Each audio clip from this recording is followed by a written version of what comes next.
오늘 마가복음 강의 점검하고 회복하라 라는 제목으로 은혜를 받고자 합니다. 할렐루야.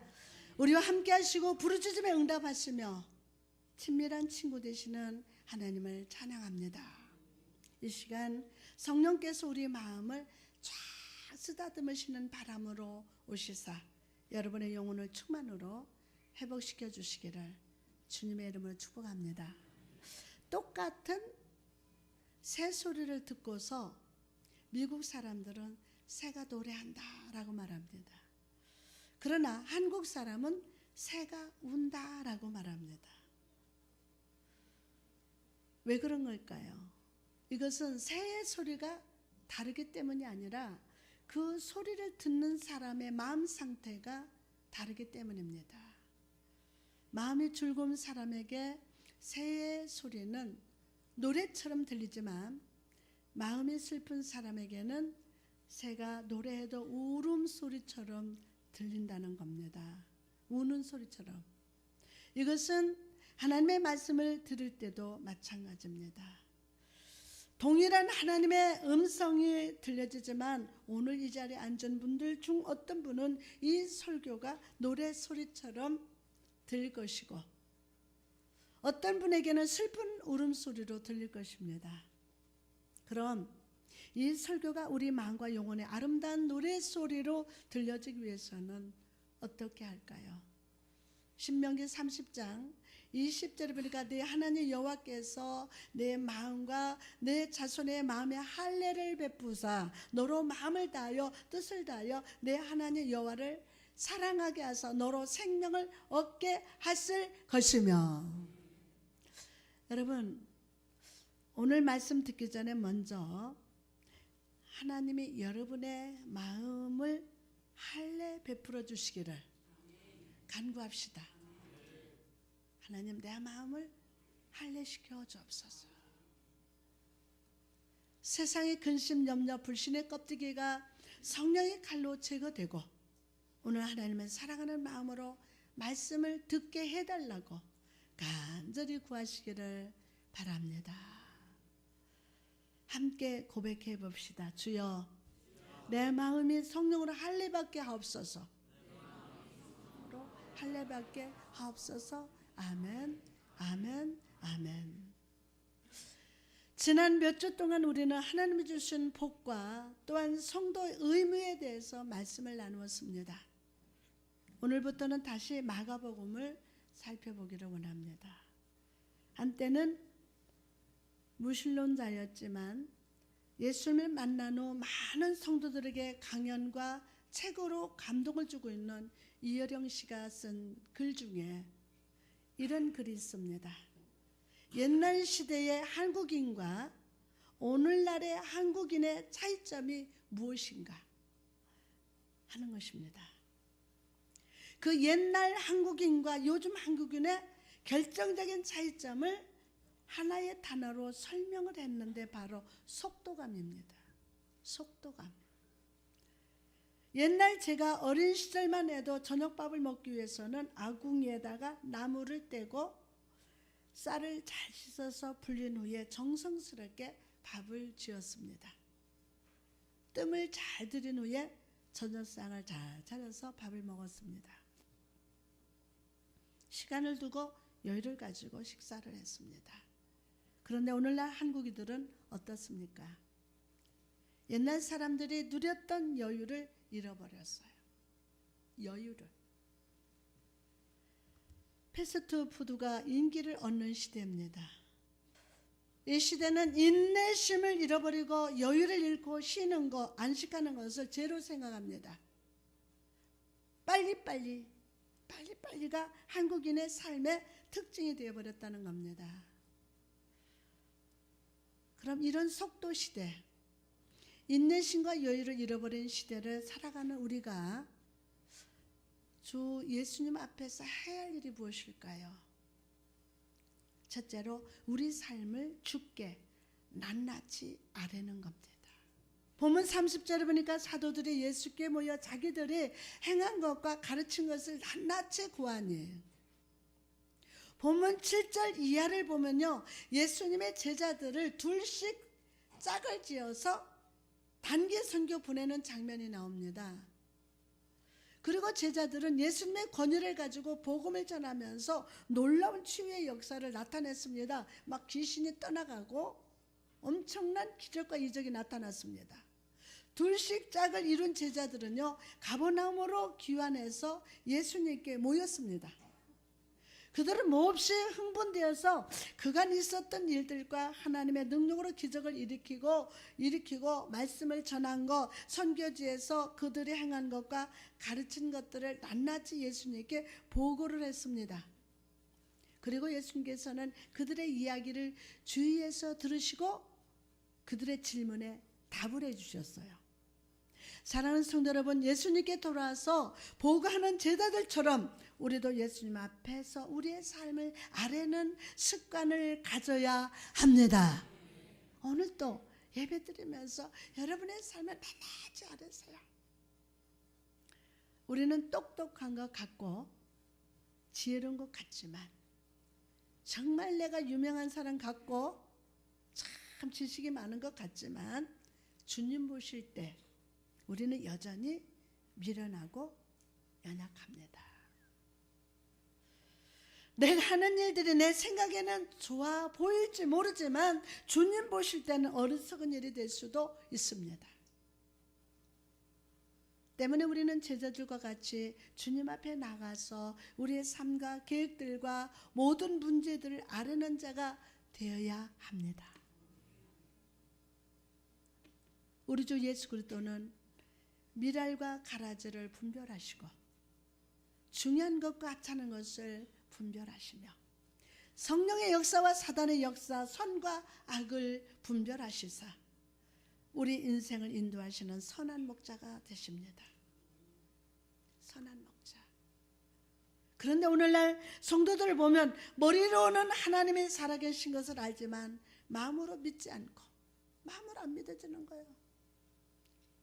교회에서는 정말 좋은 성도이지만 삶의 자리에서는 하나님 없는 것처럼 살아가는 실천적 무신론자들이 점점 늘어나고 있습니다. 하나님이 내 눈에 보이지 않는데 무슨 하나님이 내 삶을 돌보시고 인도하시느냐고 말을 합니다. 그런데 여러분, 하나님은 우리의 시간, 우리의 환경, 우리의 공간에 갇혀 계신 분이 아닙니다. 하나님은 우리와 함께 하시되 우리의 삶 전체와 또한 환경, 우주 만물 속에 충만적으로 존재하는 분이 되심을 믿으시기 바랍니다. 하나님 없는 곳이 없어요. 여러분, 저 바다 끝에 가서 숨어도 그곳에도 주님 계세요. 없는 것처럼 생활하시면 안 돼요. 하나님은 살아계십니다. 그분은 우리 삶 속에 충만히 거하셔서 우리의 모든 것을 다스리시고 보살피고 계십니다. 그러므로 사랑하는 여러분, 오늘 하나님은 어디에나 존재하신다고 믿으시기 바랍니다. 어디에나 존재하신다. 우리의 삶의 모든 일들, 기쁨, 성공, 슬픔, 실패, 모든 것들 속에 충만으로 거하심을 인정하는 여러분 되시기 바랍니다. 그럴 때 여러분의 모든 삶의 자리에서 하나님은 하나님의 계심을 발견할 줄 믿습니다. 아멘. 그러면 오늘 시간 모든 삶의 자리에 충만적으로 계시는 예수님께 여러분의 삶을 아뢰시다. 우리는 너무 즉흥적이지만 우리 주님은 즉흥적으로 행동하지 않고 아무렇게나 행하지 않습니다. 이사야 14장 24절을 보니까 만군의 여호와께서 맹세하여 이르시되 내가 생각한 것이 반드시 되며 내가 경영하는 것은 반드시 이루리라. 아멘. 여러분, 하나님께서는 모든 것을 생각하신 후에 행동하시고 경영하십니다. 전능하신 하나님도 생각하시고 경영하시는데 어떻게 우리가 올바른 생각 없이 바른 삶을 살 수 있겠습니까? 즉흥적으로 내 감정으로 금방 뭐가 딱 떠올렸다 팍팍팍 하면 안 돼요. 그러므로 사랑하는 성도 여러분, 오늘 우리에게 임마누엘로 임하시는 예수님 앞에 겸손히 나갑시다. 겸손히 나갑시다. 여러분의 생각을 하기 전에 먼저 주님이 나의 삶과 나의 계획과 나의 마음을 어떻게 바라보고 생각하시는지를 한번 생각해 보십시오. 주님을 깊이 생각할수록 여러분의 삶은 더욱 은혜롭게 바뀌게 될 겁니다. 은혜롭게. 하나님의 생각이 여러분의 생각이 될 줄 믿습니다. 하나님이 여러분의 삶을 경영해 주셔서 여러분 마음에 소원하는 모든 것을 은혜 안에서 반드시 이루어 주실 것임을 믿으시기 바랍니다. 제가 참 좋아하는 책이 있습니다. 참 책을 좋아하는데 그 중에 영에 속한 사람을 쓴 워치마니의 책에 이런 글이 있습니다. 예수님을 영접한 한 청년이 기차 여행을 하게 됐어요. 그 청년 옆에 앉은 사람 중 한 사람이 가방을 쭉 열더니 카드를 꺼내더니 같이 카드 게임 하자고 권합니다. 옆에 있던 사람들이 기꺼이 응했습니다. 그리고 청년도 당연히 카드 게임을 할 것이라고 생각한 사람이 카드를 나눠주러 가서 청년이 이렇게 말합니다. 여러분을 실망시켜서 미안합니다. 저는 지금 카드 게임을 할 이 손을 갖고 있지 않기 때문에 이 게임을 할 수 없습니다. 양해해 주시기 바랍니다. 카드 게임할 손이 없습니다. 정말 양해해 주시기 바랍니다. 그러자 옆에 있던 사람이 이상하다는 눈빛으로 물었습니다. 아니, 지금 분명히 두 손이 있는데 손이 없다니? 그게 무슨 말이요? 그러자 청년의 부드러운 표정으로 대답을 했습니다. 네, 분명히 저는 두 손이 있지만 이 손은 제 손이 아닙니다. 이 손은 저의 주인이요 진리신 예수 그리스도의 손입니다. 사랑하는 성도 여러분, 이처럼 예수 그리스도와 인생을 함께하는 사람에게 죄를 지을 손은 없습니다. 세상 쾌락을 쫓아다닐 발도 없으며 불신의 마음도 없습니다. 다른 사람을 비난하거나 욕하는 혀도 없으며 내 마음대로 삶을 살아가는 계획도 없습니다. 오히려 예수 안에서 하나님의 생각을 가지고 생명 안에 거하며 살아감을 믿으시기 바랍니다. 할렐루야. 그러므로 여러분, 분주하고 바쁜 삶의 자동차를 잠시 멈추고 생명의 주요 목자 되시는 주님께 여러분의 생각을 아뢰고 마음을 아뢰고 모든 계획들을 솔직하게 아뢰시기 바랍니다. 조금 더 숨기지 말고 낱낱이 아뢰읍시다. 하나님의 생각이 여러분의 생각이 될 수 있도록 주님의 음성에 귀를 기울이시기를 주님의 이름으로 축복합니다. 그럴 때 주님께서 여러분의 삶의 알곡과 가라지를 분별하여 주시고 참과 거짓을 구별하시면서 선한 길로 인도하실 줄 믿습니다. 아멘. 여러분의 경영하는 모든 일들이 주 안에서 합력하여 선으로 이루어지게 하실 줄 믿습니다.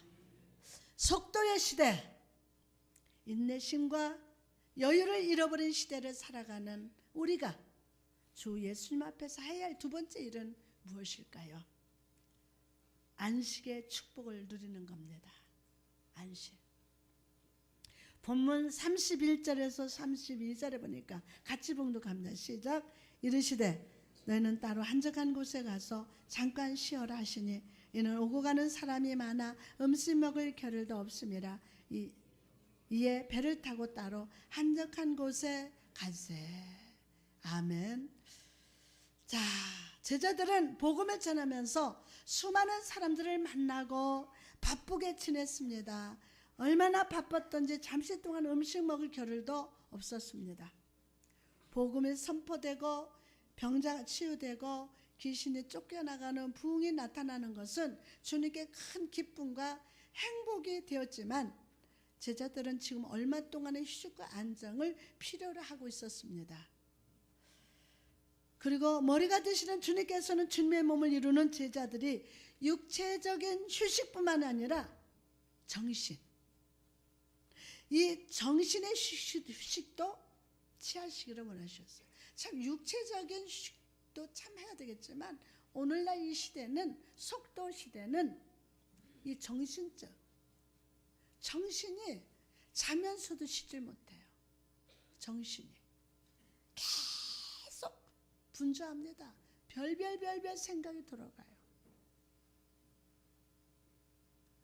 이르시되 너희는 따로 한적한 곳에 가서 잠깐 쉬어라 하시니. 여러분, 여기서 쉬어라는 말은 헬라어로 아나파우오라고 하는데, 이것은 무슨 말이냐면 힘을 회복하고 집중하기 위해서 노동을 멈추다라는 뜻이라고 합니다. 또는 상쾌하게 하다, 기대를 가지고 인내하며 조용히 하다라는 뜻이 있다고 합니다. 즉 주님께서는 제자들이 그들의 몸과 마음과 육체를 쉬게 하심으로 힘을 회복하며 마음과 생각을 아주 상쾌하기를 원하셨다는 거예요. 여러분, 오늘날과 같이 속도의 시대, 바쁨의 시대 속에서 우리가 놓치지 말아야 할 축복은 바로 안식의 축복인 줄 믿습니다. 안식의 축복이에요. 창세기 2장에 보니까 하나님이 엿새 동안 세상을 창조하시고 제7일에 쉬셨다고 말씀하셨습니다. 그리고 이렇게 말씀하십니다. 하나님이 지으신 이 모든 것을 보시니 보시기에 심히 좋았더라. 하나님도 쉬셨습니다. 그리고 하나님도 쉬시면서 지으신 모든 것을 돌아보시고 보시기에 좋았다고 기뻐하셨어요. 이처럼 우리 인생도 때로는 돌아보는 여유가 필요합니다. 돌아보는 여유가 필요해요. 우리 교회는 한 달의 마지막 주 오후 힐링 주간으로 보냅니다. 이 주일을 지키기 위한 이유를, 힐링 주일을 준 이유가 뭡니까? 이제 다음 주일은 힐링 주일이에요. 성도 간에 모여서 교제하고 대화하는 거, 그것도 좋지만 여러분만의 이 마음의 한적한 곳을 찾아야 돼요. 마음이 다 뺏겨버려서 세상 속에 살면서 마음의 여유가 하나도 없어. 마음의 영토를, 불합리한 영토가 와서 다 불합리한 것들이 여러분 마음을 다 차지하고 있는 거예요. 그래서 안식하면서 쉬면서 잘못된 불합리한 것들이 나 안에 들어와서 차지하고 있다면 그걸 몰아내고 하나님의 영토를 다시 찾았는, 이게 중요한 거예요. 돌아봐야 돼요. 여러분의 가정도 돌아보고 사랑하는 남편, 아내도 좀 돌아보고 자녀들이 요즘 무엇으로 고민하는지도 대화하면서 물어보는 시간을 가져야 돼요. 여유 있는 시간. 우리 구역의 성도들이 어떤 삶을 사는지, 어떤 문제를 고민하고 염려하는지도 돌아보고 함께 기도하고 중보하면서 위로해주는 여러분 되시기를 주님의 이름으로 축복합니다. 예수님의 일생을 바라보면서 작가 르낭은 이런 말을 했습니다. 예수 그리스도의 삶, 그는 열심히 일하셨다. 그러나 적절히 쉬셨다. 그는 일할 때와 쉴 때를 아셨고 열중할 때와 관조할 때를 아셨다. 그는 사람들과 어울릴 때를 아셨고 홀로 있을 때를 아셨다. 그는 자주 하늘을 응시하셨다.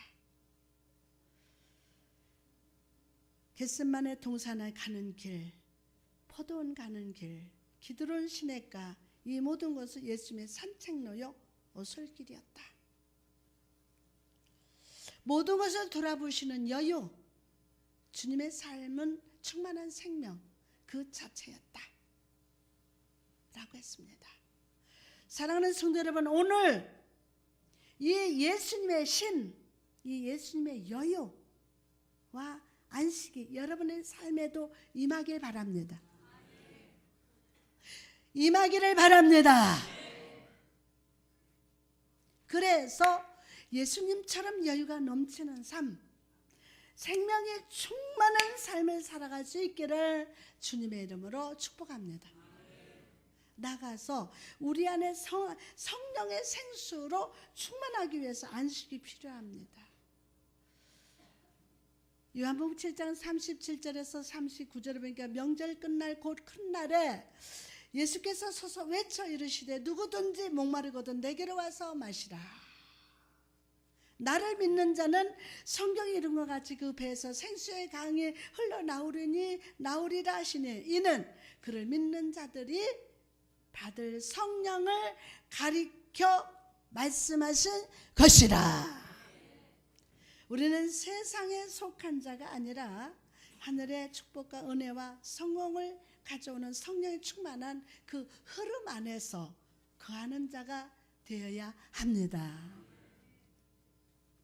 또한 우리는 그 강에 우리 삶 전체를 담그는 자가 되어야 돼요. 자, 보세요. 흐르는 강에 강에 몸을 담궈 보십시오. 딱 좀 흘러가요.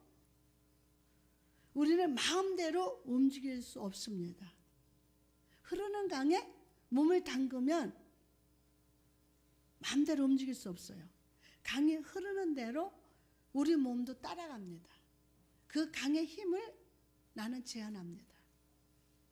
이처럼 성령 충만한 흐름 안에 있는 사람은 자기 마음대로 살지 않습니다.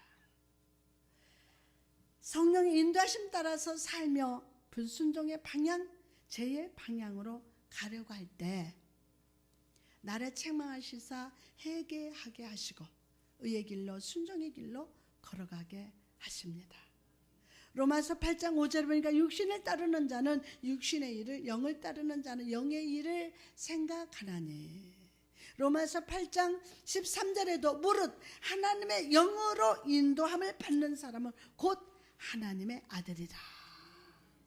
여러분, 이 말이 무슨 뜻입니까? 하나님의 영으로 인도함을 받는 자만이 영의 일을 행하며 하나님의 자녀라는 증거가 된다는 것입니다.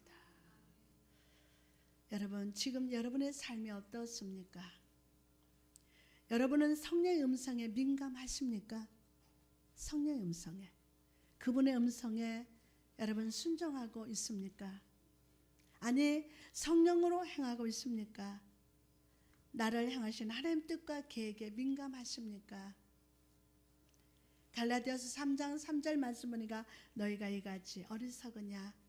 성령으로 시작하였다가 이제 육체로 마치겠느냐?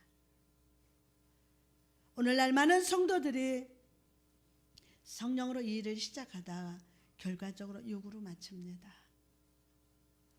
마치 작은 겔과 같이 마음속에 믿음의 물은 있지만 성령으로 흐르지 못하기 때문에 믿음이 썩어집니다. 영으로 시작했다가 육으로 마칩니다. 성도라는 증거는 있지만 성령의 생수가 흐르지 못하기 때문에 육적으로 삶을 마치게 된다는 거예요. 오늘 주 안에서 안식하시면서 다시 한번 여러분의 마음속에 계획들을 한번 점검받아 보세요. 가라지와 알곡들을 분별하시고 그럴 때 주님께서 여러분의 내면을 성령의 생수로 채워주실 줄 믿습니다.